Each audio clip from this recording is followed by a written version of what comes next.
الرجيم بسم الله الرحمن الرحيم السلام عليكم ورحمة الله وبركاته. Waalaikumsalam warahmatullahi wabarakatuh. الحمد لله رب العالمين الذي بنعمته تتم الصالحات وبفضله تنزل الرحمة والبركات. أشهد أن لا إله إلا الله وحده لا شريك له وأشهد أن محمدا عبده ورسوله الذي لا نبي بعده. اللهم فصل وسلم وبارك وأنعم على رسولنا محمد بن عبد الله صلى الله عليه وعلى آله وأصحابه وأمته وبارك وسلم. قال الله تبارك وتعالى في كتابه الكريم وهو أصدق القائلين أعوذ بالله من الشيطان الرجيم بسم الله الرحمن الرحيم يا أيها الذين آمنوا اتقوا الله حق تقاته ولا تموتن إلا وأنتم مسلمون. وقال تبارك وتعالى يا أيها الذين آمنوا أطيعوا الله وأطيعوا الرسول وأولي الأمر منكم فإن تنازعتم في شيء فردوه إلى الله والرسول إن كنتم تؤمنون بالله واليوم الآخر إلى آخر الآية. وقال عز وجل في آية أخرى بسم الله الرحمن الرحيم ألهاكم التكاثر حتى زرتم المقابر كلا سوف تعلمون ثم كلا سوف تعلمون كلا لو تعلمون علم اليقين لترون الجحيم ثم لترونها عين اليقين ثم لتسألن يومئذ عن النعيم.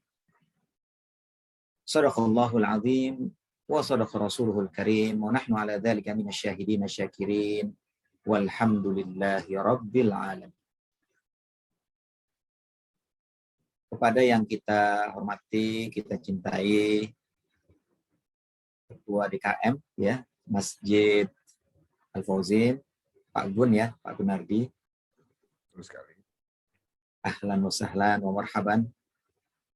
Yang kita hormati, yang kita cintai, guru kita bersama Al-Ustadz Saifuddin M. Sayuti, juga punggawa Majelis Ta'lim, ibu-ibu, Ibu Kemal Subur, Ibu Sri Untari, dan ibu-ibu serta bapak-bapak lainnya, ya, Pak Haji Anton, dan yang lain-lainnya, hadirin dan hadirat, yang sama-sama selalu dimuliakan dan dirahmati Allah Tabaraka wa Ta'ala. Alhamdulillah kita bersyukur kepada Allah Tabaraka wa Ta'ala di setiap tempat, di setiap keadaan, atas segenap nikmat yang diberikan kepada kita semua tanpa pernah berhenti sedetik pun. Terutama nikmat iman, nikmat Islam, nikmat sehat, nikmat kesempatan untuk bertatap muka meskipun daring, dalam jaring kata orang ya, bahasa korannya online. Tapi ini merupakan cara Allah Tabaraka wa Ta'ala untuk mempertemukan kita wajahan biwajhin, ya, dan mudah-mudahan pertemuan kita selalu mendapatkan ridha dan keberkahan dari Allah Tabaraka wa Ta'ala. Salawat beriring salam kita sampaikan kepada baginda Rasulullah Muhammad ibn Abdullah sallallahu alaihi wa ala alihi wa ashabihi wa ummatihi wa baraka wasallam, yang tentunya menjadi suri toladan kita dalam setiap gerak langkah kita, dalam ibadah kita, dalam pekerjaan kita, profesi kita, di masjid, di rumah, di pasar, dimanapun kita berada. Dialah uswatun hasanah, qudwatun thayyibah, yang telah diturunkan, diutus oleh Allah Subhanahu wa Ta'ala untuk menjadi rahmatan lil alamin, sebagai kasih sayang bagi seluruh alam. Bapak Ibu, para hadirin dan hadirat kajian hari Ahad Masjid Al-Fauzin yang dimuliakan dan dirahmati Allah Tabaraka wa Ta'ala. Hari-hari ini kita tentu berbahagia. Kenapa berbahagia? Karena Allah Tabaraka wa Ta'ala masih menguatkan iman kita di saat-saat yang tidak mudah. Tidak mudah. Orang kalau disuruh tidak makan, masih bisa. Tidak minum, masih bisa ditahan. Tapi kalau tidak sholat berjamaah, itu sesuatu tersendiri yang tidak ringan bagi kita.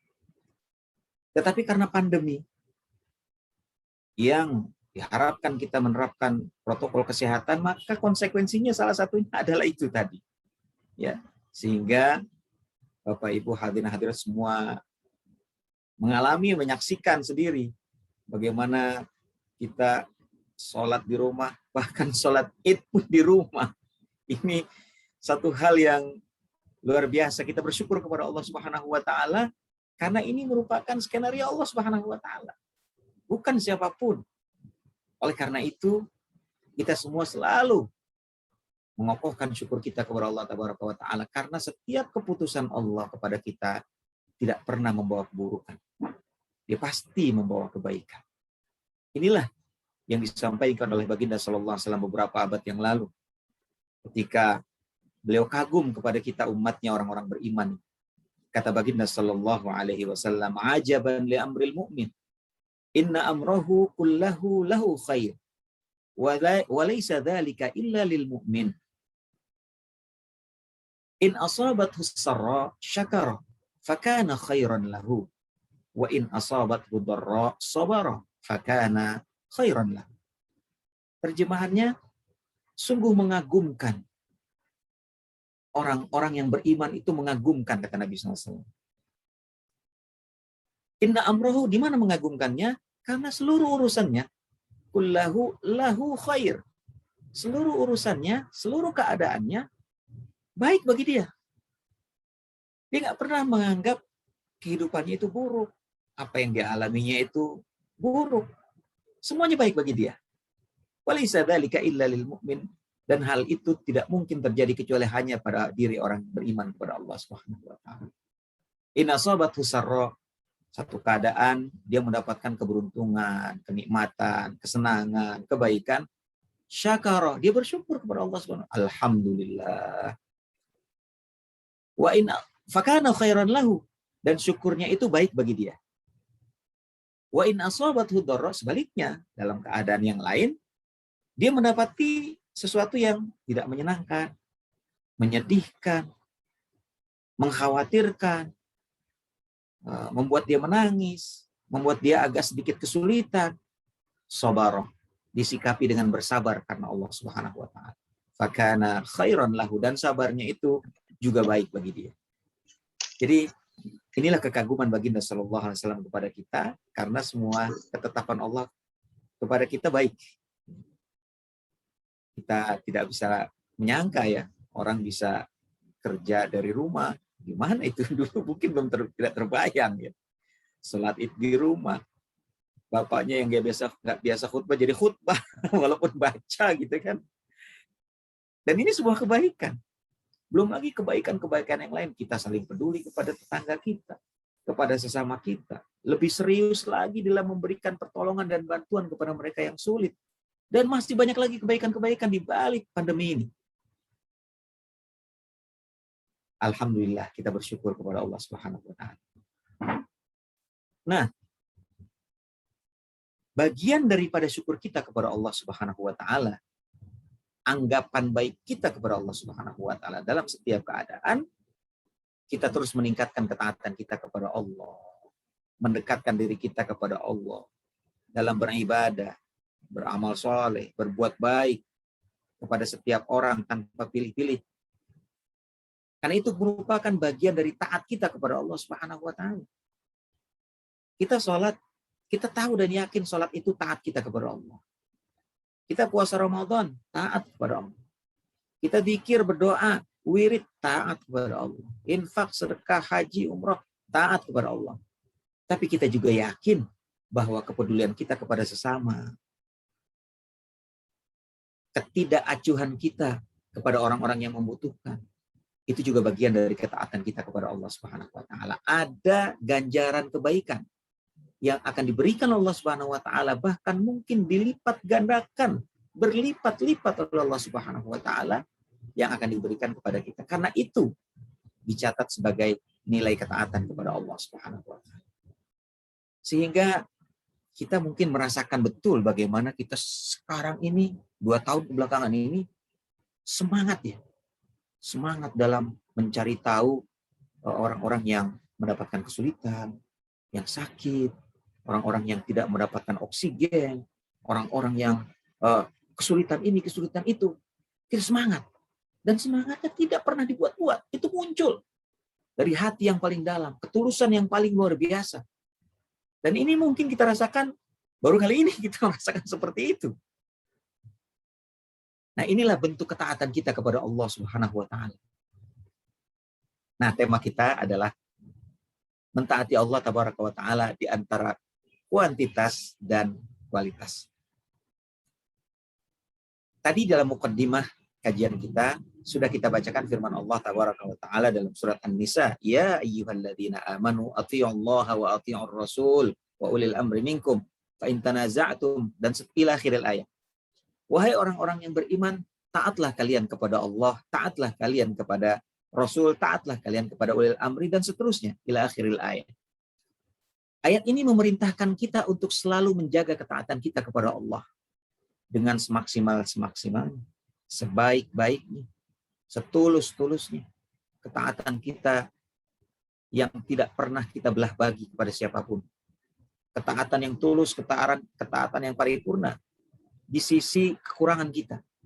Di samping kealpaan kita, kekhilafan kita sebagai manusia hamba Allah.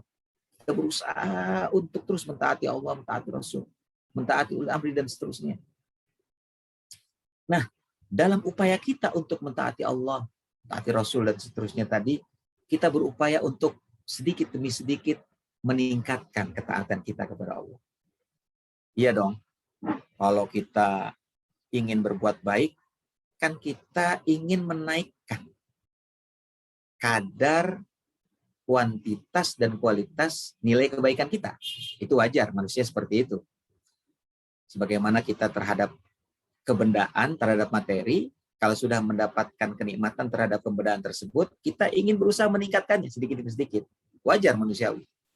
Sama ketika kita merasakan kebaikan, kenikmatan dalam taat kepada Allah, wajar juga kalau kita berusaha sedikit demi sedikit untuk meningkatkan ketaatan kita kepada Allah. Baik secara kuantitas jumlah, maupun secara kualitas, mutu, dan bobot. Nah, di dalam kita berusaha meningkatkan terus sedikit demi sedikit ketaatan kita kepada Allah dan Rasulnya SAW Ulil Amri, Allah mengingatkan kita.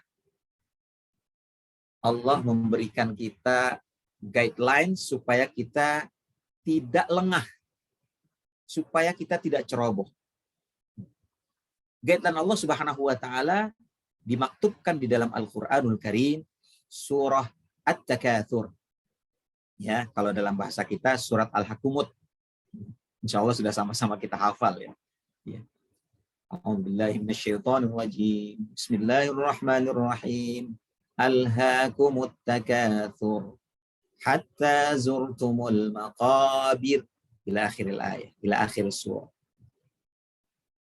Alhaakum, telah melalaikan kalian. At-takatsur, berbanyak-banyakan. Dalam terjemahan Al-Quran terjemah terbitan Departemen Agama, ya, Kementerian Agama sekarang namanya, at-takatsur diartikan bermegah-megahan. At-takatsur berasal dari kata-kata katsir, katsirun, katsiratun. Al-malu katsirun, harta itu banyak. An-nasu katsiruna, manusia banyak bergerombol. Al-ummahatu katsiratun, kaum ibu lagi banyak-banyaknya ini. Katsir. At-takatsur berasal dari kata-kata katsir yang artinya banyak. Takatsur berbanyak-banyak. Makanya dalam terjemahan Al-Quran Departemen Agama itu diartikan bermegah-megahan. Takatsur berbanyak-banyak. Berbanyak-banyak secara kuantitas. Berbanyak-banyak secara jumlah. Ini kata Allah, alhaakum, sering melalaikan kalian. Terlalu fokus kepada kuantitas, pada jumlah, ini sering melalaikan kalian. Melalaikan dari apa? Dari sisi yang satunya lagi, yaitu kualitasnya, bobotnya, mutunya. Nanti kita akan jelaskan dalam contoh-contoh yang kita sebutkan. Sering kita salah fokus. Ayat ini sama sekali tidak melarang kita untuk memberikan kesempatan berbanyak-banyak secara kuantitas, bukan. Tidak dilarang sama sekali kita berbanyak-banyak dalam urusan jumlah, urusan kuantitas. Tidak dilarang. Tetapi ini adalah peringatan dari Allah Taala. Jangan lupakan, selain kuantitas jumlah, harus ada penyeimbangnya. Harus ada balansnya. Apa itu? Sisi yang lainnya. Sisi satunya yang juga penting, yaitu mutu, bobot, kualitasnya. Hatta zurtumul maqabir, saking lalainya lupa dia ya terhadap nilai-nilai kuantitas jumlah ini, lalu melupakan kualitas, sampai zurtum, mengunjungi al-maqabir, kuburan, sampai meninggal. Ya, sampai masuk kubur baru sadar, ya sudah terlambat. Kalau sudah masuk kubur, idza mata ibnu Adam inqata'a lahu sa'iru amalihi illa min thalath. Kata Nabi SAW, kalau manusia sudah meninggal masuk kubur, habis semua, inqata', putus semua. Sa'iru amalihi, semua amalnya illa min thalath, 3 aja yang ditinggalkan. Ya, sedekah jariyah, sedekahnya yang terus mengalir pahalanya meskipun orangnya sudah meninggal. Wa ilmin yuntafa'u bihi, yang kedua, ilmu yang bermanfaat. Ya, ilmu tafsir, ilmu hadits, ilmu sirah, ilmu fikih, usul fikih, termasuk ilmu ngejahit, termasuk ilmu miara ikan. Nah, itu jangan diremehkan. Itu ilmu yang bermanfaat. Apabila disebarkan, dicontoh, diduplikasi, kemudian menghasilkan hasil, diduplikasi lagi. Pahalanya mengalir terus. Ilmun yuntafa'u bihi, ilmu yang bermanfaat. Yang ketiga, awaladin salihin yad'u lahu, atau anak saleh yang ditinggalkan yang selalu mendoakan kedua orang tuanya. Selain itu, putus semua kalau sudah meninggal, sudah masuk kubur. Nah, jadi kembali kita kepada surah At-Takatsur, surah Al-Hakumut. Kita, kata Allah Subhanahu wa taala, harus hati-hati.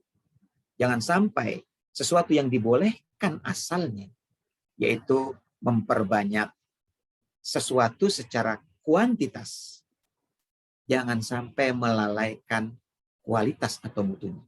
Nah, kini kita sekarang bisa menyebutkan salah satu atau beberapa contoh. Ya. Orang sibuk mengumpulkan harta. Nah, ini tidak dilarang. Ya. Mengumpulkan harta, menambah harta, berbanyak-banyak dalam harta, ini prinsipnya tidak pernah dilarang oleh Allah Subhanahu wa taala. Takatsur, ya, fil amwal, berbanyak-banyak dalam harta, tidak salah prinsipnya. Ya. Tetapi al-hakumut takatsur adalah peringatan dari Allah Subhanahu wa taala. Warning dari awal dari Allah Subhanahu wa taala supaya kita jangan terlalu kenikmatan di situ saja lalu akhirnya lupa sesuatu yang terkait dengan harta itu. Mengumpulkan harta, memperbanyak harta, boleh, tidak dilarang. Kata Nabi SAW, ni'mal malis salih fir rajulis salih. Sebaik-baik harta itu ada pada orang yang soleh. Itu mantap. Mantap surantap, sip markisip, top markotop. Kira-kira begitu. Sebaik-baik harta ada pada orang yang soleh. Wanita soleh, orang tepat. Jadi tidak salah. Cuma memang sering manusia itu awalnya sih nggak ada masalah. Tapi lama-kelamaan dia menyangka hartanya ini menjadi sesuatu yang memunculkan sikap takabur. Yang memunculkan sikap, kan saya kan udah punya, yang lain nggak punya. Yang memunculkan sikap akhirnya melupakan kualitas. Sehingga Allah Subhanahu wa taala mengingatkan lagi dalam surat yang lain. Bismillahirrahmanirrahim. Wailul likulli humazatil lumazah alladzi jama'a malan wa 'addadah yahsabu anna malahu akhladah kalla la yunbadanna fil hutamah ila akhir surah. Wailul likulli humazatil lumazah, celaka bagi orang yang suka mencaci, mencela, meledek orang, merendahkan orang, menghina orang, baik dengan gerakan maupun dengan dengan ucapan. Alladzi jama'a malan wa'addadah. Yang kerjaannya mengumpulkan harta dan menghitung-hitungnya. Saya udah di sini, saya di sini, saya di sini. Wah, lumayan nih. Terus. Ya. Alladzi jama'a malan wa'addadah. Yahsabu. Nah, di sini muncul masalah. Yahsabu, saking asiknya dia, akhirnya dia terjebak. Yahsabu, dia menyangka, dia mengira. Annama lahu, bahwasanya harta ini kumpul-kumpul dan hitung-hitungnya tadi itu akhladahu, akan mengekalkan dia. Kadang-kadang manusia seperti itu. Allah yang bilang. Kalla, kata Allah. Salah besar orang itu. Salah, kasihan dia itu. Salah. Kalla. Layumbadzanna fil hutama. Bahkan dia akan dilemparkan ke dalam neraka hutama. Na'udzubillah min dzalik. Ila akhir surah. Jadi prinsip mengumpulkan harta itu tidak dilarang. Tetapi hati-hati. Bukan sekedar mengumpulkan harta, tetapi ada hak harta di situ. Apa hak harta? Pertama, hak harta adalah dalam mencarinya, dalam meraihnya, pastikan itu harta halal diraih dengan cara yang juga halal. Itu satu. Kemudian yang kedua, ketika hartanya halal, cara memperolehnya sudah halal, sudah cukup belum? Penyalurannya juga harus benar. Jadi karena harta akan ditanya dua. Kalau umur ditanya satu, digunakan untuk apa tuh umur? Kalau harta ditanyanya dua. Dari mana sumbernya? Kemana digunakan? Dari mana sumbernya itu maksudnya? Harta yang diraih ini halal apa enggak? Jenisnya halal apa enggak? Satu. Yang kedua, caranya halal atau enggak? Setelah dapat halal, alhamdulillah caranya halal, jenisnya halal. Dikemanakan? Apakah digunakan juga dengan yang halal, di jalan yang halal, atau ternyata digunakan dengan cara yang haram? Waliyadzubillah. Nah, di sini salah satu watak manusia, kata Allah Subhanahu wa taala, alhaakum at-takatsur. Sering melalaikan kalian berbanyak-banyak dalam harta ini, sering. Sehingga kalian melupakan bahwa hanya yang halal saja yang boleh dicari. Orang bilang, Ustaz, jangankan yang halal, yang haram aja susah zaman sekarang. Nah terus, ya udahlah, yang penting dapat aja dulu. Yang penting nanti kalau udah dapat kita sumbang deh masjid. Kita nilai sekarang pernyataan yang halal aja susah, apalagi yang haram. Berarti yang susah yang mana? Yang halal apa yang haram? Sama-sama susah, gitu. Yang halal aja susah, apalagi yang sama-sama susah. Kalau sama-sama susah, kenapa milih yang haram? Orang susah juga. Pilih yang halal dong. Belum dapat, udah dapat pahala. Apalagi dapat. Nah, kalau yang haram belum dapat aja, niat aja udah masalah. Apalagi dapat haram. Waduh, naudzubillah. Nah ini kan falasi, logical falasi namanya. Kesalahan dalam logika. Haram aja susah, apalagi yang halal. Ya, terus, ya udah mendingan yang haram aja. Ya, salah cara berpikir seperti itu. Sama-sama susah. Nah ini. Jadi, hak harta yang pertama adalah silahkan cari. Silahkan tambah. Tetapi pastikan yang halal dengan cara yang halal pula. Disalurkannya juga dengan cara yang halal. Yang kedua, hak daripada harta itu adalah apa? Yang kita kumpulkan, yang kita rancang bagaimana cara mengumpulkan dan mendapatkannya, yang kita ya susah kan, susah payah itu. Begitu kita dapat, itu enggak 100% punya kita. Kita yang nyari, kita yang merencanakan, betul. Tapi milik kepemilikannya enggak 100%. Minimal 2,5% ada punya orang lain. Kok bisa begitu Pak Ustadz? Kan saya yang nyari, masa orang lain nggak nyari bisa dapat? Yang bilang orang lain dapat itu bukan orang lain itu. Yang bilang orang lain dapat adalah Rabbul Alamin, Allah Tabaraka wa Ta'ala melalui Rasulullah SAW. Minimal 2,5%. Ada hak zakat harta. Ada hak sedekah. Ada hak infak. Ada hak ihsan, berbuat baik, tambahan. Ngumpul harta, silakan. Udah zakat belum? Nambah harta, tafadhol. Udah sedekah belum? Terus menambah harta, monggo. Udah infak belum? Nah itu. Ini yang harus diseimbangkan dalam bidang harta. Jangan sampai alhaakum at-takatsur. At-takatsur fil amwal, jangan sampai alhana, alhaakum, melalaikan kita. Jadi gimana? Silakan cari, nggak ada masalah. Tapi zakatnya, silakan tambah, nggak ada masalah. Sedekah, infaknya, gitu. Masa cuma 2,5%? Maksudnya kurang apa lebih ini? Ya kurang lah Pak Ustadz. Ya bagus kalau kurang tambah. 2,5% minimal kan? Ya tambah jadi 25%. 20% kebanyakan Pak Ustadz. Ya kurangin 20%. Masih kebanyakan? Ya 15%. Wah, masih kebanyakan? Ya 10. Kan gitu. Iya kan? Kok bisa begitu? Ya bebas, minimal 2,5%. Tapi 2,5% bagi saya nggak kecil Pak Ustadz, besar. Maksudnya kalau 1% aja boleh nggak? Boleh, tapi bukan zakat namanya. Namanya sedekah. Namanya infak. Bebas, nggak ada persentasenya. 0,5% juga boleh. Kenapa? Bebas. Kalau zakat ada ketentuannya. Kepada siapa diberikan. Nggak boleh kepada yang lain selain dari 18 asnaf yang kita sebut dengan mustahik itu. Zakat. Tapi kalau sedekah, ya bebas. Saya mau zakat, Pak Ustaz. Alhamdulillah, Bu. Ya. Zakat ke siapa? Saya mau zakat sama orang tua saya. Ya nggak boleh. Ya zakat nggak bisa disalurkan kepada orang tua karena orang tua bukan termasuk mustahil. Nah begitu ya.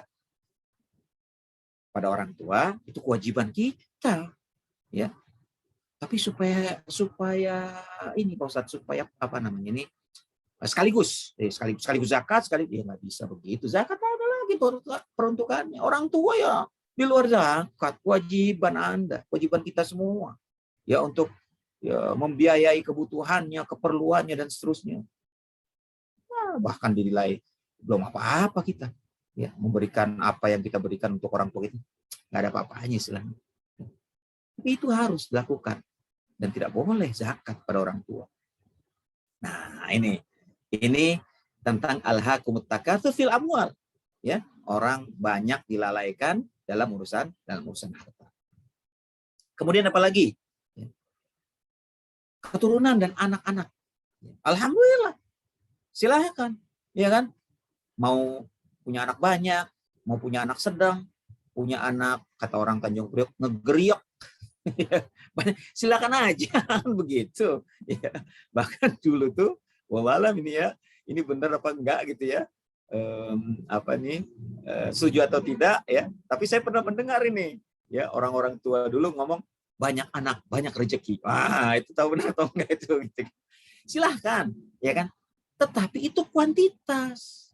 Jangan sampai alhaakumut takatsur fil dzurriyyatil auladi wal banat. Jangan sampai jumlah anak-anak kita itu ya melupakan kita dari kualitas mendidik mereka. Nah, di situ.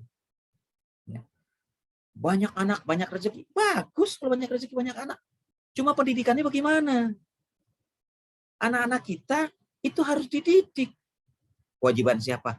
Ya kewajiban orang tuanya lah yang akan ditanya nanti di hadapan Allah Subhanahu wa taala. Ada nanti kata Nabi SAW, orang tua solehnya minta ampun luar biasa. Tapi mungkin karena kelalaiannya, naudzubillah min dzalik, ada yang terlewat dari pendidikan anak. Akhirnya anaknya tidak sesoleh dia.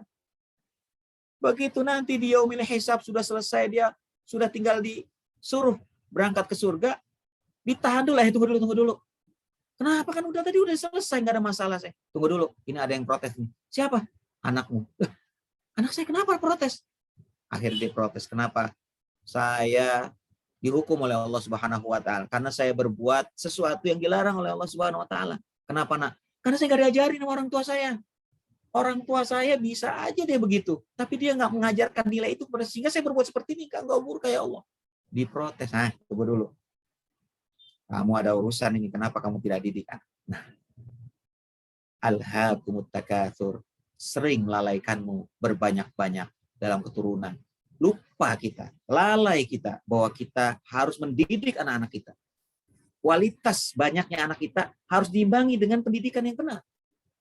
Kata Nabi SAW, Adabani Rabbi fa ahsana ta'dibi. Aku telah dididik oleh Tuhan, oleh Allah Subhanahu wa taala, dan didikan Allah adalah ahsana ta'dibi, yang terbaik. Yang terbaik didikan. Jadi mari kita mendidik anak-anak kita dengan didikan yang terbaik. Kalau anak-anak kita pulang zaman dulu ya, zaman offline, apa sekarang namanya nih?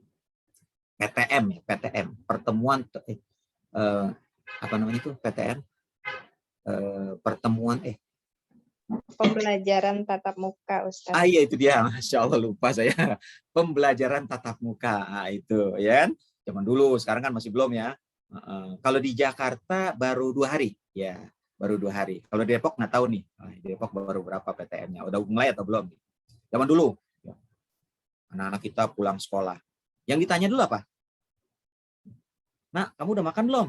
Nah, gitu kan? Boleh nanya kayak gitu, nggak salah.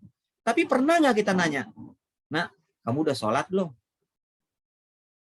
Gitu, ya kan?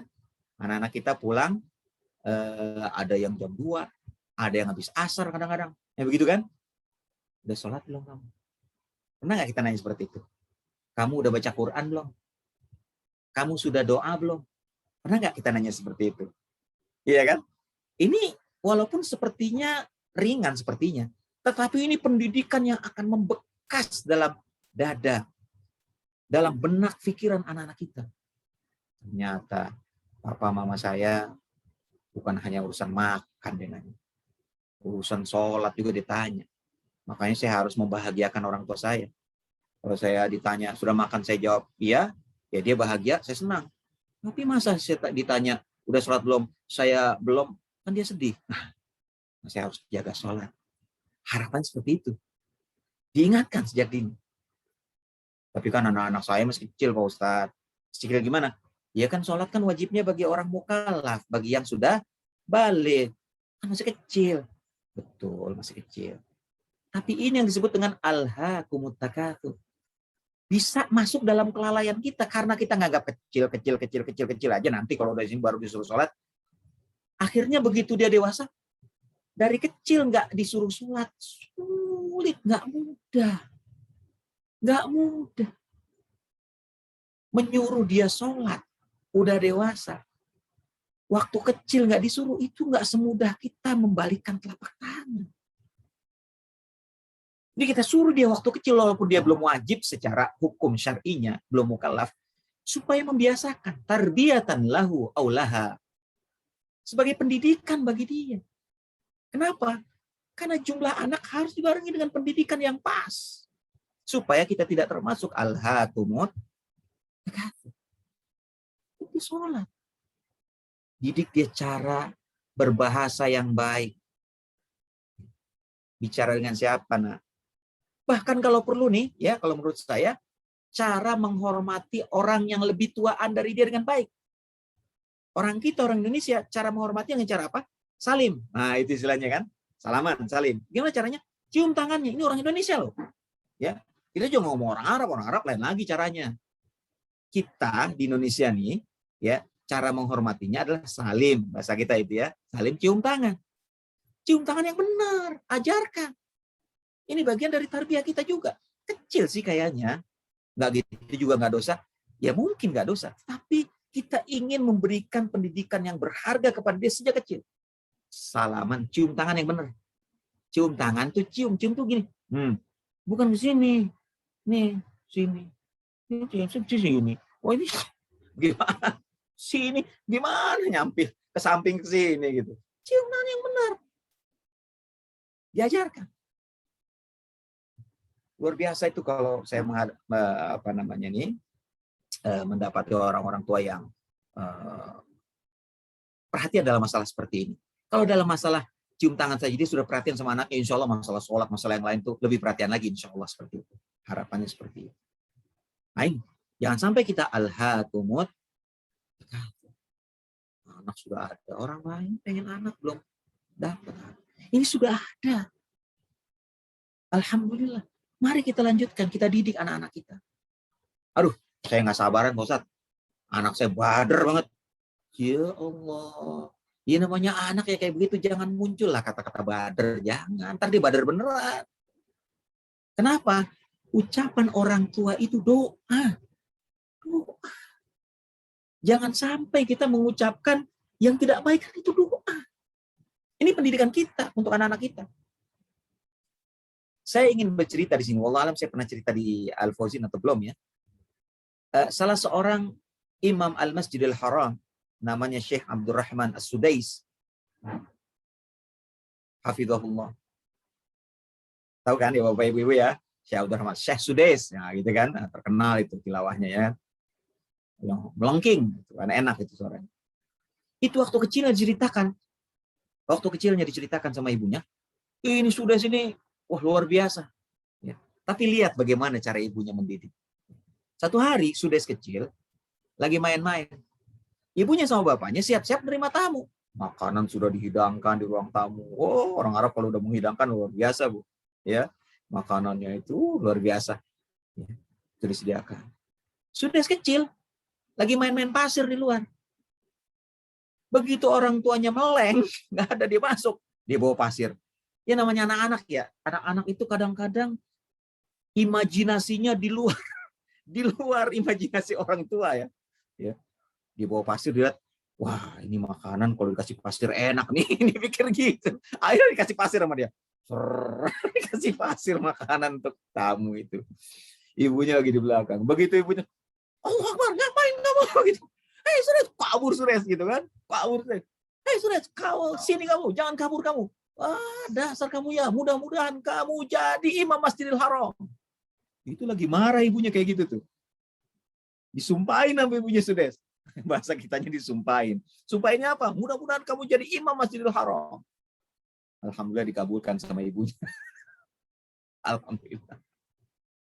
Makanan udah siap, Pak. Taburin pasir. Kira-kira enaknya diapain tuh anak gitu ya. Nah, di sini kita belajar dari orang-orang yang mendapatkan kebaikan. Kesempatan untuk mendidik anak dengan cara yang baik. Marah kayak begitu aja, yang keluar tetap doa yang baik. Mudah-mudahan kamu jadi imam Masjidil Haram. Dikabulkan. Bisa dibayangkan nggak? Kalau waktu itu, umpamanya gitu, ibunya bilang, dasar bandel kamu. Bandel itu saya sudah naudzubillah gitu kan. Bandel, naudzubillah. Ya, karena doanya jadi imam Masjidil Haram, malaikat ada di situ ya kan. Amin kata malaikat. Ah, jadi dia. Nah, gitu. Tinggal ini tugas kita ya Bapak Ibu sekalian. Tugas kita ini ya. Karena kalau lagi normal sih ya kita baik ngomongin sama anak-anak kita gitu kan. Tapi kalau lagi marah ini yang perlu kita latih ya. Ya saya ngomong begini juga bukan berarti saya udah bisa, bukan, sama-sama kita.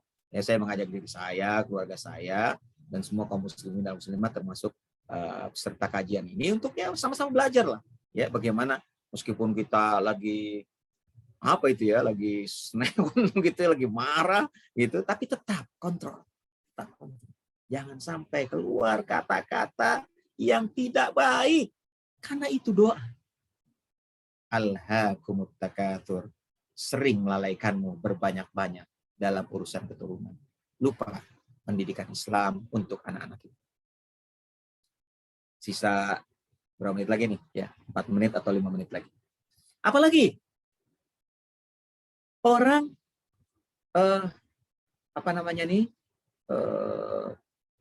memperbanyak jenis ibadah. Bagus lah. Sholat diperbanyak, sholat sunnah maksudnya ya, sholat waktu jangan diperbanyak, nggak boleh, yang udah segitu. Ya 17 rakaat ya sehari semalam. Sholat sunnah diperbanyak. Sholat duha berapa rakaat tuh? 8 rakaat, 12 rakaat, 6, nggak apa-apa. Ya. Qiyamul lail. Rasulullah SAW qiyamul lail 11, boleh ditambah, boleh 36, boleh ya. Silakan diperbanyak. Apalagi sholat istikharah, sholat boleh. Memperbanyak itu bagus. Puasa sunnah, ayo silakan perbanyak. Ya, silakan. Infak sedekah, silakan. Nggak jadi masalah. Tapi ingat, alhaakumut takatsur. Jangan sampai melalaikanmu terhadap kualitas sholat, kualitas puasa, kualitas ibadah-ibadah yang tadi kita sudah perbanyak secara jumlah, secara kuantitas. Jangan lupa kualitasnya. Ya. Sholat diperbanyak, bagus, tapi jangan lupa semangat dari sholat. Kualitas sholat itu adalah semangat, ruh daripada sholat. Apa semangat atau ruh dari sholat itu? Aqimis sholat. Inna sholata tanha 'anil fahsya'i wal munkar. Ini semangat. Ruh daripada sholat itu mencegah perbuatan keji dan munkar. Jangan sampai sholat si sholat, korupsi jalan terus. Sholat si sholat, nyakitin orang terus. Sholat si sholat, nggak bertanggung jawab sama keluarga terus. Sholat si sholat, baca Quran, males. Sholat si sholat, tetapi sama tetangga ngomongin rajin banget. Nah ini namanya sholat kita, naudzubillah min dzalik, tidak mencegah dari perbuatan keji dan munkar. Alhaakumut takatsuru fis shalah, telah melalaikan kita sholat kita. Bukan sholat yang melalaikan kita, kitanya yang terlalu fokus pada kuantitas, lupa akan kualitas. Sholat tanha 'anil fahsya'i wal munkar. Jangan sampai sholat si sholat meres orang. Ada ceritanya, cuman kalau diceritain kepanjangan ini, ya sisa sedikit lagi. Ya, sholat. Kemudian apa? Puasa. Silakan tambah puasa sunnah. Ya, puasa sunnah yang minimal itu puasa 3 hari dalam 1 bulan. Puasa Ayyamul Bid 13, 14, 15. Wah, kurang. Tambah puasa 2 kali dalam sepekan. Al-Itsnaini wal Khamis, Senin dan Kamis. Kurang. Tambah lagi puasa Daud, saum Nabiuna Daud. Puasa Daud. Sehari puasa, sehari buka. Sehari puasa, sehari buka. Silahkan. Tetapi jangan lupakan kualitas daripada puasa. Ruh, semangat daripada puasa. Apa itu? Kutiba alaikumus shiyam kama kutiba 'alal ladzina min qablikum la'allakum tattaqun. Ruh, semangat daripada puasa itu adalah mencetak kita menjadi orang-orang yang bertakwa. Bagaimana bertakwa? Dijelaskan Allah Subhanahu wa taala dalam surat Ali Imran ayat 133, 134, 135.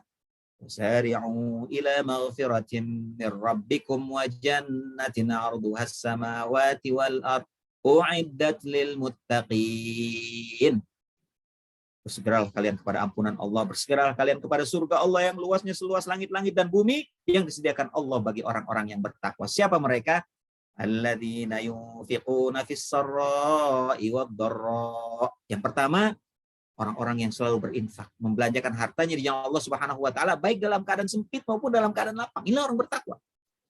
Kalau orang infak dalam keadaan lapang lagi lebih, itu biasa. Baik, tapi biasa. Tapi dalam keadaan sempit, dalam keadaan pas-pasan, dia masih bisa berinfak. Ini yang luar biasa. Ini sifat orang yang bertakwa.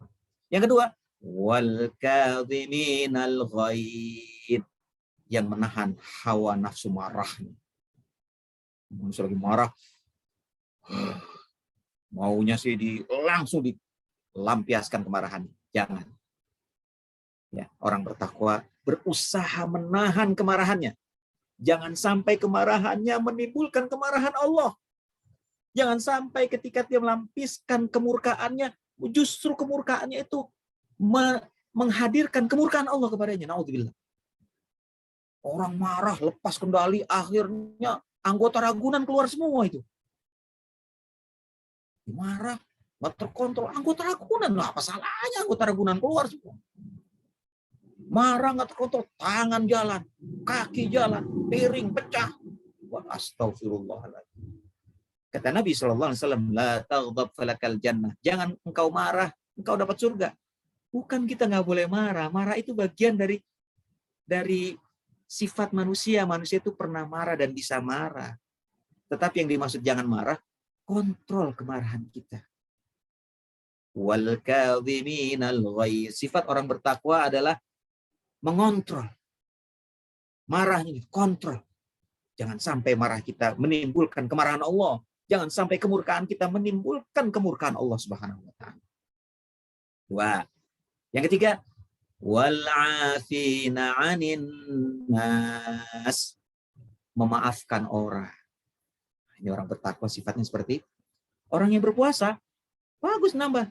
Tapi kualitas puasanya bagaimana? Membuat dia menjadi pemaaf. Mudah memaafkan orang. Oh, kalau saya nggak bisa, Pak Ustaz. Nggak bisa. Kenapa, Bu? Masih sakit hati saya. Ya silahkan, Bu. Silahkan kalau masih sakit hati. Cuma sampai kapan? Sampai kapan menahan sakit hati? Ya, sampai bertahun-tahun hanya menimbulkan dongkol, menimbulkan sumber penyakit. Diabetesnya naik melulu. Darah tinggi naik melulu. Kenapa? Iya, habis biarin aja tuh marah dongkol. Sudahlah, kita latih wal 'afina 'anin nas. Ayo kita maafkan, belajar kita memaafkan orang. Ya. Kenapa? Sifat orang bertakwa yang disediakan surga, kata Allah Subhanahu. Allah yang bilang ini. Ya, bukan Hendri Mukhtar, hanya menyampaikan aja. Allah yang bilang, dan Allah la yukhliful mi'ad, tidak pernah menyalahi janjinya. Nah, ini roh semangat daripada puasa. Dan juga ibadah-ibadah yang lain. Jangan sampai membuat kita lalai terhadap sisi kualitas, menekankan takatur, menekankan banyak-banyak, tapi kita justru melupakan kualitas, bobot atau mutu dari amal baik kita. Semoga Allah Subhanahu wa taala memberikan kita kemudahan untuk seimbang di dalam meningkatkan kuantitas dan juga kualitas, dan kita tidak terpedaya oleh godaan setan untuk melupakan kualitas, hanya fokus pada kuantitas. Amin ya rabbal alamin. Sementara itu dulu yang bisa saya sampaikan. Kita kembalikan kepada Ustaz Saifuddin untuk melanjutkan diskusi kita, tanya jawab kita. Mohon maaf atas segala kekurangan. Aqulu qouli hadza astaghfirullahal azim li wa lakum wa sallallahu ala sayyidina Muhammad wa ala alihi wa ashabihi ajma'in. Al'afu minkum. Wassalamualaikum warahmatullahi taala wabarakatuh. Waalaikumsalam warahmatullahi wabarakatuh. Terima kasih Ustadz atas presentasi yang telah disampaikan tentang taat kepada Allah antara kuantitas dan kualitas. Baik, sebelum saya menyimpulkan apa yang tadi telah disampaikan, saya ingin menyapa Ibu Hajah Siti Rohmah, Ibu Lawati, Ibu Tinil Dumais, Ibu Rubianti, Ibu Yanti Anton. Wah, alhamdulillah. Juga Bu Astrid, dan ada Ibu Ida. Menimbulkan sebuah pertanyaan, Ida saja tulisannya Pak Ustadz, gitu kan ada Ida Faridah, ada Ida Laila. Baik, Ustadz, ini sebuah wedang, ya, wedangan sing marahi padang. Di samping tebu, antep ning kalbu, juga adem. Hati digawa lerem, kira-kira begitu, ya. Masya Allah. Apalagi saya nggak sempat nyatet itu, bagus Ustaz itu. Apa itu bahasa? Tapi nggak sempat nyatet ini. Belum paham belajar soalnya. dari ketua DKM. Masya Allah. Apalagi mendengar kalimat yang berbunyi alhaakumut takatsur. Ini goosebumps, Ustaz, merinding. Ya, yang ditekankan adalah berbanyak-banyak, bermegah-megahan, ya, dalam harta dan anak-anak, terutama dua hal ini di Al-Quran sebagai materi yang Ustadz sampaikan. Kalau anak satu atau anak dua gampang mungkin kita mendidik, khususnya sekarang ini barangkali Ustadz, ya, tapi dulu nggak ada masalah tuh Ustadz, ya. Bahkan saat ini kita pandemi, sementara orang tua kita dahulu itu mungkin kesusahannya lebih dari yang sekarang, ya. Tapi kenyataannya mereka aman-aman dan sehat-sehat saja gitu. Subhanallah, ini resepnya seperti apa ini? Ya tentu saja kita anak 2 atau 3, yang penting cucunya banyak, Ustaz. Iya. Dan tadi menyinggung masalah juga apa namanya, ya jangan, kalau kita lagi marah, ya biasa kan itu kadang-kadang di luar kontrol, Ustaz, ya kan? Dua kontrol. Kalau kita marah tentu kalimat-kalimat yang tanda kutip, ya, yang keluar. Nah itu makanya tadi bagus sekali tadi ada hadis yang berbunyi janganlah kau marah, gitu begitu. Janganlah kau marah. Nah, kalau kau tidak marah, kalau tidak salah kalau kita marah ambil wudhu, ya Ustadz, ya. Iya, betul. Kalau tidak saksi seperti itu ya, subur ya, kalau gimana wudhu langsung ya. Tapi itulah memang luar biasa, Nabi mengatakan seperti yang dikutip Ustaz tadi, bahwa ajaban li amril mukmin, menakjubkan orang beriman itu. Dalam keadaan nyaman dia bersyukur, dalam keadaan susah dia bersabar, dan itulah iman ya. Oleh karena itu tadi Ustaz mengutip yang pertama, surat An-Nisa, hai orang yang beriman, taatlah kepada Allah, taatlah kepada Rasul, dan ulil amri minkum. Baik Bapak, Ibu sekalian, para pemirsa, di mana saja berada, karena ada juga di Jakarta Ustaz, dan juga ada yang di Depok juga. Silahkan, barangkali ada yang ingin ditambahkan, ingin ditanyakan, atau barangkali masih ada yang sampai sini sakit hati, Ustaz bagaimana menghilangkannya ini? Apalagi sakitnya dalam gitu ya. Tapi ada juga yang sakit hati, tapi membawa berkah Ustaz. Baik, Bu Subur, senyum-senyum saja nih, barangkali ada yang ingin disampaikan. Disampaikan ya Ustaz. Ya silakan, ini jarang sekali. Ini udah jelas semua, diterangin sama Ustaz tadi, bagus. Bagus ya. Jadi tidak ada yang perlu ditanyakan. Ya, ini sakit hati, kalau orang yang sakit hati gimana kita nolong orang yang sakit hati? Solusinya gimana? Nah, itu mungkin salah satu pertanyaannya Ustaz, ya bagaimana? Ya. Saya juga bingung gimana caranya, tapi Ustaz barangkali ada resep tersendiri. Ya. Langsung saja Ustaz. Baik, terima kasih atas pertanyaan dari Bu Eman Subur ya. Sakit hati ini memang sebenarnya dimiliki pada setiap manusia ya.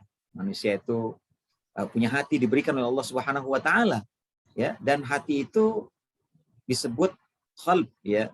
Kenapa? Ya taqallab, selalu berubah-ubah keadaannya. Pagi dia senang, siang udah kesel, malam sedih, besok ketawa lagi. Ya. Begitu berbolak-balik gitu ya. Pagi dia senang, siang dia kesel, sore sakit hati, gitu kan. Ya udah sakit hatinya sore aja, mau tidur lepasin, jangan dibawa-bawa, jadi penyakit nanti. Ya, begitu. Dulu di zaman Nabi Shallallahu Alaihi Wasallam, ada ketika Nabi SAW sedang duduk-duduk di masjid, Nabi SAW mengatakan kepada para sahabatnya, sebentar lagi akan lewat di hadapan kalian ahlul jannah, penghuni surga. Para sahabat menanti, ini siapa ini orang ini yang menanti surga, yang ahli surga. Nabi SAW mengatakan seperti itu. Ya, tunggu-tunggu. Lewat orang. Lewat. Kemudian dia sholat. Setelah selesai, ya Rasulullah, apakah dia yang kau maksudkan min ahlil jannah? Dialah ahlul jannah. Para sahabat kan nafsu. Saya juga mudah-mudahan min ahlil jannah. Saya ingin belajar dari dia. Rasulullah SAW sudah menjaminkan dia surga itu. Gimana nih? Akhirnya dia pikir, saya pengen tahu amalan apa sih yang bisa dilakukan sehari-hari, yang biasa dilakukan sehari-hari. Sehingga Rasulullah mengatakan dia ahlul jannah. Sahabat itu adalah Abdullah bin Umar radhiyallahu anhu.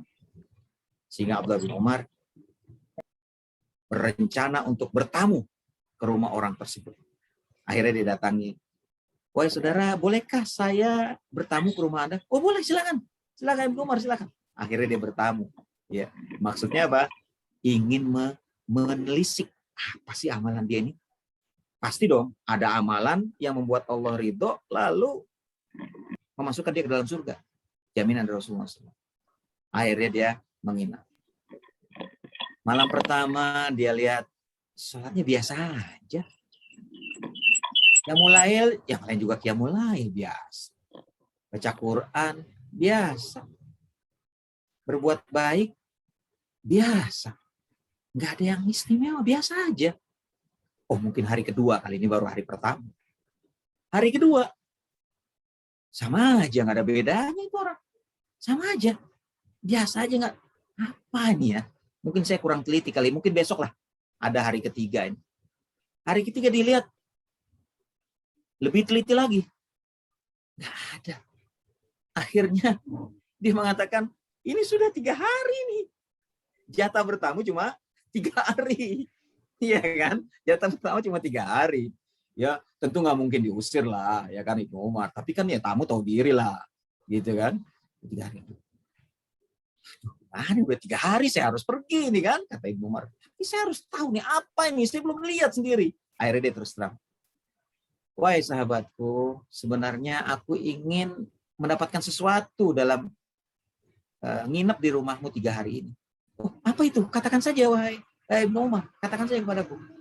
Jadi begini, waktu 3 hari yang lalu itu, kami sedang duduk-duduk bersama Rasulullah SAW. Kemudian beliau mengatakan, sebentar lagi akan datang di hadapan kalian min ahlil jannah. Terus engkau datang. Dan engkaulah itu yang dikatakan Rasulullah SAW. Betul begitu, kata Rasulullah SAW. Betul, nggak mungkin aku dusta. Alhamdulillah, kata orang tersebut. Kata Ibnu Umar, jangan alhamdulillah aja. Kasih tahu dong gimana caranya. Saya kesini 3 hari itu pengen lihat. Ya sudah, saya ya apa yang engkau lihat, wahai Ibnu Umar? Oh, itu mah saya juga melaksanakan itu mah. Masa cuma begitu doang? Kira-kira bahasa kitanya begitu. Cobalah tolong, apa amalnya itu apa yang menyebabkan Rasulullah SAW menjaminkan surga untuk apa?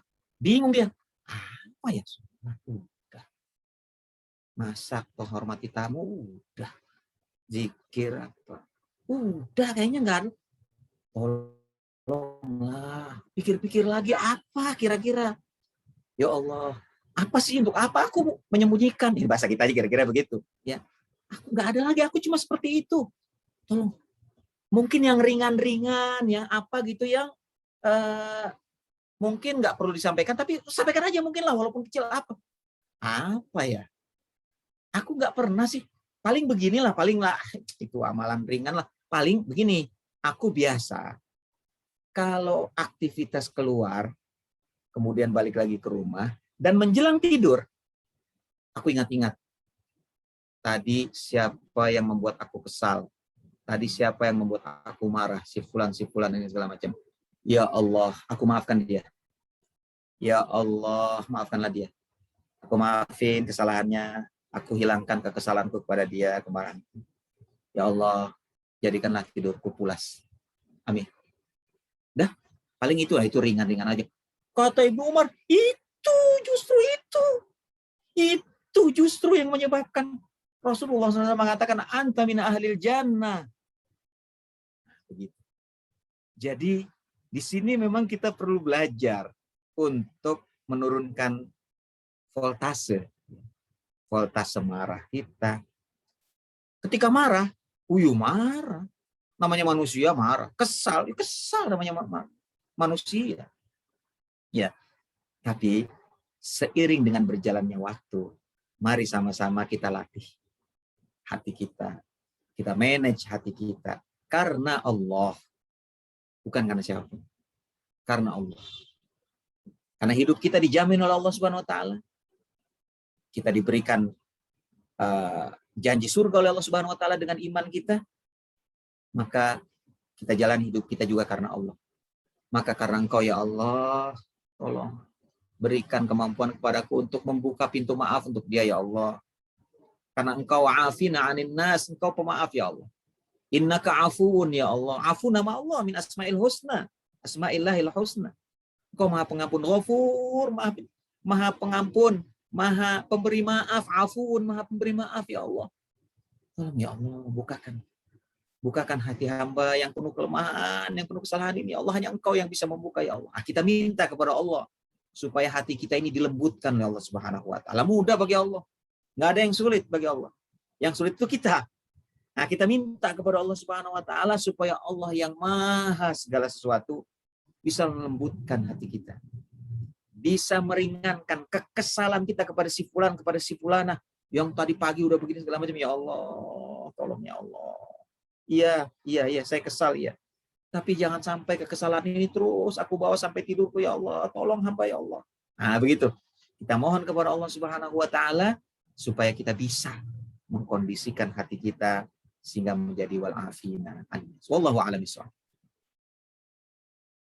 Ustaz, tapi kan ini cuma diri sendiri ya, nggak ada salah. Nanti menolong orang lain, Ustaz, gimana cari solusinya? Saya udah berusaha sekuat tenaga saya, tapi saya belum berhasil gitu. Tapi dia tetap aja dendam dalam hatinya itu. Gimana usaha saya lagi tuh Ustaz? Tidak apa-apa, Bu. Justru dalam hitungan pahala dan kebaikan, semakin lama kita menasihati orang, semakin sabar kita, semakin tinggi pahala kita, semakin banyak pahala yang kita dapat dari Allah Subhanahu wa taala. Ya, bukan berarti kita ya udah makin lama aja supaya pahalanya banyak. Jangan juga. Gitu ya, jangan. Ya, kita berdoa kepada Allah. Beda niat itu Ustaz. Iya. Ya Allah, Engkau yang melembutkan hati. Tidak ada kami yang bisa melakukan. Wa allafa baina qulubihim. Lau anfaqta ma fil ardi jami'an ma allafta baina qulubihim walakinallaha allafa bainahum. Innahu azizun hakim. Hanya Allah yang allafa, yang menundukkan hati-hati kita. Kita pun hati kita keras, Bu, sebenarnya, Bu. Keras nih, manusia ini keras hatinya. Kenapa bisa lembut? Allah yang melembutkan. Maka siapapun, sahabat kita, orang lain yang keras, insya Allah mudah bagi Allah untuk melembutkan. Tinggal kita sabar. Sabar. Terus, yang penting Allah masih berikan kehidupan. Masih ada, kata orang Minang, masih ada angok. Nah, ya kan? Masih ada napas nih kita nih. Insya Allah. Nggak ada yang sia-sia. Ada catatan kebaikannya. Nggak akan ketukar, nggak akan dikurangi, tidak akan. Insya Allah. Ya. Kita lanjutkan terus sabar karena Allah Subhanahu wa taala. Mudah-mudahan Allah lembutkan hatinya di satu saat yang tepat. Amin Ustaz, doain saya biar berhasil. Amin ya rabbal alamin. Terima kasih Bu Subur, Pak Ustadz. Rupanya Ibu Subur menangani pasien ya. Cuma kita tahu sampai saat ini masih dendam yang sampai saat ini masih belum hilang. Padahal sudah ditangani sekian tahun. Barangkali ya itu cuma analisa saja. Karena dari apa yang beliau sampaikan tadi seakan-akan beliau ada entah itu teman, entah itu sahabat atau salah satu dari Allahu a'lam bishawab. Tapi intinya apabila sampai saat ini masih juga Bu dendam, siram aja Bu ya. Siram. Masih dendam ke Sumat kayaknya sih Ustaz. Nah, udah suruh ngopi Bu, suruh ngopi. Maksudnya ngopiku yang ngolah pikiran biar legi, legoning hati ya. Kira-kira begitu. Baik. Doain saya. Amin. Doain dia apa doain Ibu nih? Kalau Ibu terus-terusan kalau doakan yang dia kita nggak tahu siapa Bu, ya kan? Kita putus berdoa, kalau nggak berdoa kita sombong kata Allah. Ya benar. Tapi juga ada korelasinya dengan apa yang Ustadz sampaikan tadi, ya. Jadi sebaik-baik pekerjaan itu mungkin yang sedang-sedang saja Ustadz. Dan kita juga jangan terlalu mikirkan kuantitas, tapi yang kualitasnya yang penting Ibu. Ibu 1 kali, 2 kali, mungkin kalau dia berkualitas Bu, wah luar biasa ini. Tapi kalau sering setiap hari sampai bertahun-tahun masih belum juga, barangkali apa karena kuantitas atau kualitasnya kurang. Kalau kualitasnya masih belum sampai, tolong hubungi Ustadz Muhendri ya. Silakan yang lain yang ingin berinteraksi dengan Ustadz. Ya. Sama-sama. Ya, Pak Ustadz. Ya. Silakan. Ya, Pak Ustadz, gini Pak Ustadz, konon kabarnya seperti si Pitung itu Pak Ustadz yang di Jakarta Timur, Jakarta Utara, kan katanya tuh pokoknya dia berbuat rampok atau korupsi gitu, tapi untuk masyarakat sekitarnya karena pada nggak punya. Nah itu tanggung jawabnya gimana Pak Ustadz? Terima kasih Pak Ustadz. Assalamualaikum. Ya. Kebetulan Ustadz ini tinggal di Tanjung Priok ini, Jakarta. Waalaikumsalam warahmatullahi wabarakatuh. Terima kasih Bu Nilawati ya. Ya, jadi apa yang dilakukan oleh Pitung ini mengembalikan hak orang yang dirampas oleh kaum kafir penjajah, ya, mengembalikan hak yang dirampas. Kenapa? Karena dalam keadaan perang. Ya, seingat saya apa yang dilakukan oleh si Pitung ya. Pitung itu singkatan Pituka Pitulung apa Pitula Pitulung gitu ya. Jadi Pitung itu singkatannya itu. Dia mengembalikan ya dalam keadaan perang. Kalau dalam keadaan damai tidak boleh. Itu namanya merampas. Apapun alasannya tidak boleh. Tapi dalam keadaan perang, al-harbu hiyal hila. Perang adalah tipu daya. Yang dilakukan oleh Pitung adalah merampas ya hak kita masyarakat Indonesia, ya khusus kaum muslimin dari kaum kafir penjajah yang telah mengambil punya kita. Karena yang diambil oleh orang kafir penjajah itu tidak menjadi milik dia, tetap menjadi milik kita. Ya, sehingga diambil lagi dengan cara seperti itu. Ya, maka itu boleh, itu halal. Ya, kenapa? Dalam keadaan perang. Nah, gitu, Indonesia dalam keadaan perang kemerdekaan, gitu ya. Dan itu menjadi tokoh pahlawan nasional. Gitu. Nah, gitu. Nah, ini jangan dicontoh sekarang. Sekarang kan dalam keadaan damai. Saya mau jadi si Pitung. Si Pitung apaan ente? Zamannya beda, gitu kan? Jangan main patang pitung aja. Itu Kata polisi, Ustaz. Iya. Dulu kita lagi perang, ya kan? Saya perang itu tipu daya, gitu. Dia tipu daya, kita tipu daya lagi, musuh namanya, gitu kan? Wallahu a'lam bishawab. Baik, terima kasih Ibu Nila nih Ya, yang terima mendominasi kasih, Pak pertanyaan Ustadz. adalah Ya. dari ibu-ibu nih Ustadz, karena memang 80% adalah ibu-ibu yang hadir pada saat ini. Alhamdulillah. Lagi kemana ini ya? Tapi ada Pak Haji Imam Mukhtar juga hadir bersama kita ya juga. Ahlan wasahlan. Ya, alhamdulillah. Ustadz, saya Ya, mau bertanya Ustadz. oh ya, Silakan, monggo. Iya. Silakan Ibu. Ustadz, seumpama saya itu berinteraksi sama orang apa saudara yang penimbun harta ya Ustadz ya. Terus kita sedikit-sedikit kita sudah memberi contoh, ayo berbagi, ayo sedekah ini. Tapi orang itu malah tambah banget nimbun-nimbun harta. Dia tidak mau sedekah, tidak mau berbagi. Dia maunya gratis itu. Akhirnya saya suka gini aja Ustadz, mungkin itu udah watak ya Ustadz ya. Akhirnya saya suka bilang gini, ya mudah-mudahan kamu dapat hidayah dari Allah gitu. Iya, itu bagaimana ya Ustadz ya? Sudah Bu, pertanyaannya? Langsung Ustadz. Ya, baik. Terima kasih atas pertanyaan Bu Nina Wahyu ya. Semoga Bu Nina Wahyu diberikan kesehatan, kelancaran, dan kita semua yang hadir di sini Bapak Ibu diberikan kesehatan, kelancaran Allah Subhanahu wa taala. Kita menasehati saudara kita, sesama muslim, muslimah, itu merupakan bagian dari kewajiban agama kita. Bismillahirrahmanirrahim. Wal 'ashr. Innal insana lafi khusr.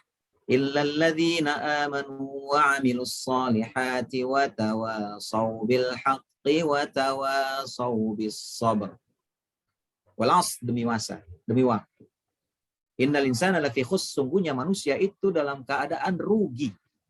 Illa, kecuali alladzina amanu, orang-orang yang beriman. Wa amilus sholihat, beramal saleh. Wa tawasaw bil haq, saling berpesan, saling menasihati, saling mengingatkan di dalam kebenaran. Watawasaw bisabr, saling berpesan, saling menasihati, saling mengingatkan di dalam kesabaran. Saling berpesan, saling menasihati, saling mengingatkan merupakan ciri orang-orang beriman yang akan dikeluarkan Allah daripada kerugian. Dikecualikan Allah Subhanahu wa taala dari kerugian. Jadi apa yang dilakukan oleh Bu Nina dan ibu-ibu serta bapak-bapak yang lain dalam konteks yang lain mungkin menasihati, mengingatkan itu sudah benar.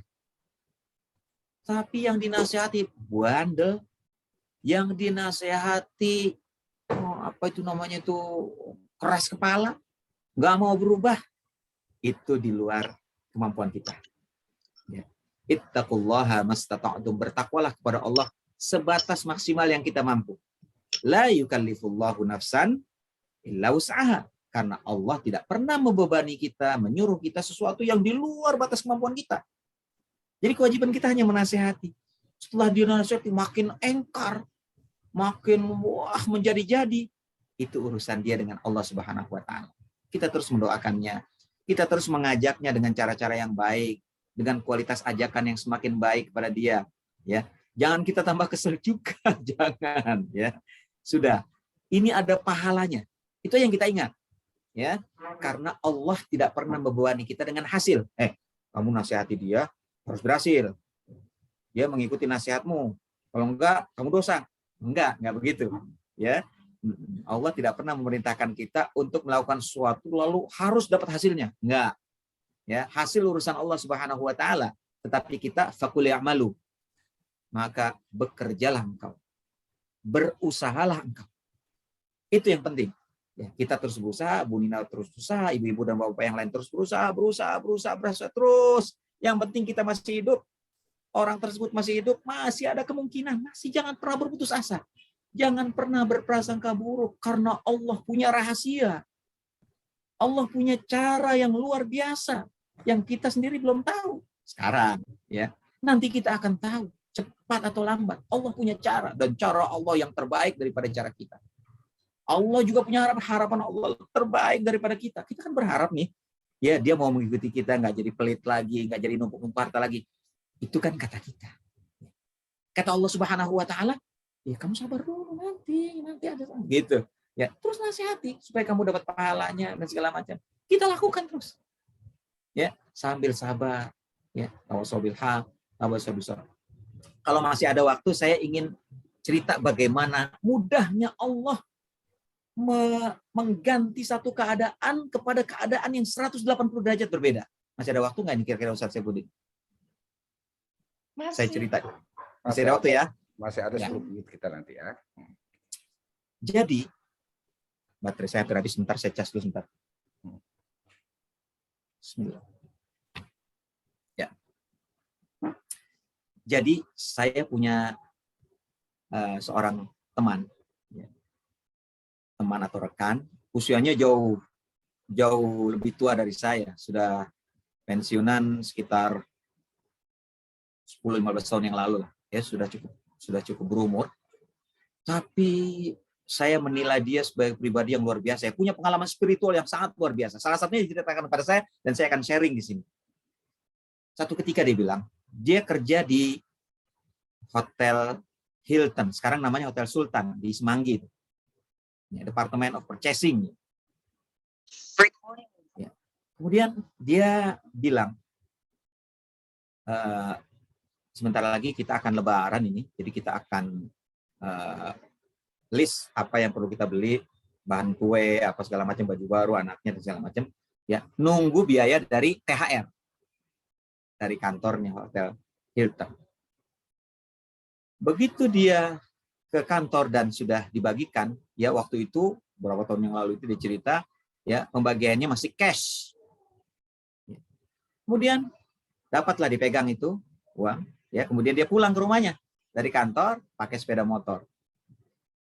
Qadarullah di tengah jalan dia mepet Mercy. Nggak terima, minta ganti. Ya Allah, Mercy diganti. Lecet sedikit kan mahal itu. Akhirnya hampir semua itu THR-nya habis untuk ngurusin Mercy orang yang diserempet dia. Galau dia Bapak Ibu sekalian, galau. Aneh. Saya ngomong sama istri saya, nanti istri saya yang lebih galau dari saya. Makanya saya nggak ngomong-ngomong dah. Dia nggak ngomong-ngomong sama istrinya udah. Daripada nanti dia ngomong malah istrinya lebih galau, biar saya galau sendirian dah. Dia berusaha supaya menghilangkan, nggak bisa. Galau terus dia. Saya rencana begini gimana saya? Galau dia. Akhirnya dia berpikir, ya Allah, sampai kapan saya galau kayak begini? Akhirnya dia ke masjid. Dia tinggal di rumah susun Tanah Abang. Ada masjidnya di situ. Kemudian dia sholat di masjid sendiri, sholat sunnah. Ya, setelah sholat dia berdoa. Ya Allah, Engkau Tuhanku. Engkau Maha Tahu ya Allah. Engkau Maha Rahman ya Allah. Engkau Maha Berkuasa ya Allah. Engkau Maha Tahu bagaimana keadaanku sekarang, lagi galau ya Allah. Satu permintaanku ya Allah. Hilangkan kegalauan ini ya Allah. Hilangkan kegalauan ini ya Allah. Jangan biarkan kegalauan ini terus menguasai diriku ya Allah. Engkau Maha Berkuasa ya Allah. Kira-kira begitu doanya kepada Allah Subhanahu wa taala. Ya. Selesai dia doa seperti itu, ya. Dia lihat kanan. Ke arah kanan, dia lihat ada tetangganya, ya bapak-bapak lewat di depan dia. Langsung dia tersentak saat itu juga. Astagfirullahaladzim. Ya Allah. Langsung tenang dia, Pak. Galaunya seketika itu juga hilang. Kenapa? Karena orang yang dilihat itu, tetangganya itu, bapak itu, bulan ini baru kehilangan 2 anaknya. 2 anaknya meninggal dalam 1 bulan. Minggu ini anak laki-lakinya satu meninggal. Seminggu berikutnya anak laki-laki yang satu laginya juga meninggal. Dan orang itu tenang. Orang itu nggak galau. Orang itu tetap memuji Allah, tetap beribadah kepada Allah meskipun dia sedih. Dan beliau tahu orang itu tenang. Meskipun dia sedih luar biasa, tapi dia tenang. Dia serahkan urusannya kepada Allah. Dia pikir, kalau dia punya anak 3, laki-laki juga. Kalau dia sebulan kehilangan 2 anak, jangankan 2 anak, 1 anak aja, waduh, mungkin saya udah, dia bilang ya, begila kali saya, nggak bisa saya didengar. Tapi dia begitu tenang. Kehilangan 2 anak dalam 1 bulan begitu tenang. Masa saya baru kehilangan uang THR galau begini? Udah. Langsung tenang, Bu. Saat itu juga langsung tenang, dia bilang. Itu dahsyatnya Allah merubah dan mengganti kondisi hati seseorang. Kita nggak tahu, Ibu sekalian ya. Allah yang maha berkuasa. Jadi kita hanya berdoa, berusaha. Berdoa, berusaha. Biar Allah yang memberikan hasil. Kalau belum berhasil juga, nggak apa-apa ya Allah. Mudah-mudahan kebaikan untuk saya, kebaikan untuk yang saya nasihati. Begitu kira-kira, Bu. Wallahu a'lam bishawab. Terima kasih, Ustadz. Seseorang itu tidak tahu kalau dia bermimpi kecuali setelah bangun, ya Ustadz. Ya, betul. Juga Betul. kebaikan-kebaikan yang dilakukan selama hidup, dia tidak tahu berapa banyak yang diterima, berapa banyak yang soleh, kecuali setelah dia dipanggil oleh Allah Subhanahu wa Ta'ala.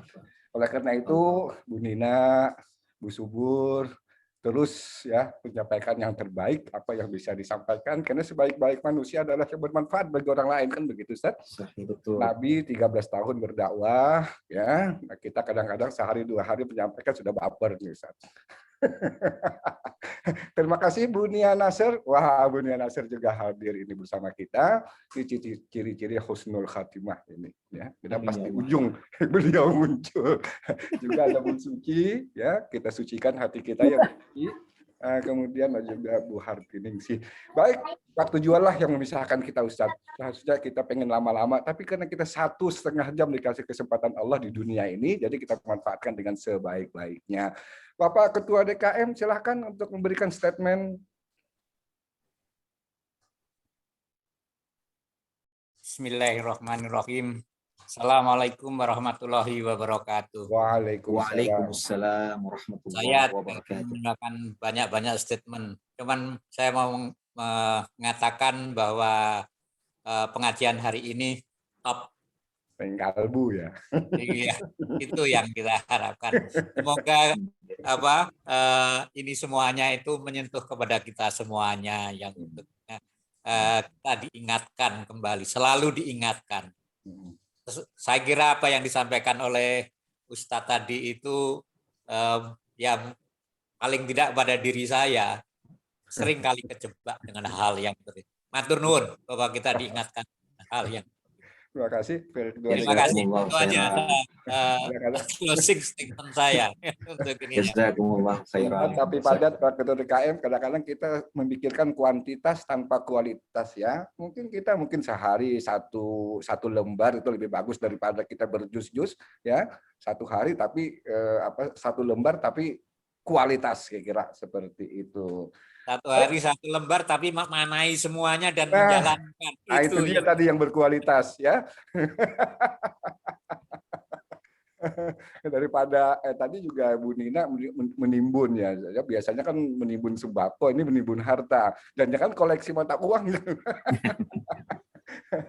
Baik, Ustaz, di penghujung acara kita ini kita tentu bermunajat kepada Allah Subhanahu wa Ta'ala, ya kan, biar hati yang galau, hati yang luka, yang dalam keadaan gundah, ya, yang sehat disehatkan, yang sakit disembuhkan. Amin. Kemudian kita biar seruput, Ustaz, ya. Sudoyo Robedo bakal luput insya Allah dengan doa saking Gusti Allah semuanya. Monggo Ustaz doanya. Masya Allah. Kalau sebelum doa saya kalau boleh minta itu tadi pepatah yang dari Ustaz Saifuddin itu tadi boleh juga tuh. Yang dari pertama tadi sama yang tadi tuh. Filsafat Jawa yang saya dapatkan dari Ketua DKM, Ustaz. Iya itu. Kalau ya, bisa ditulis saya dapat bagus tuh. Banyak sekali filsafat-filsafat yang merupakan advice buat kita. Ya. Masya Allah. Tafadhal Ustaz.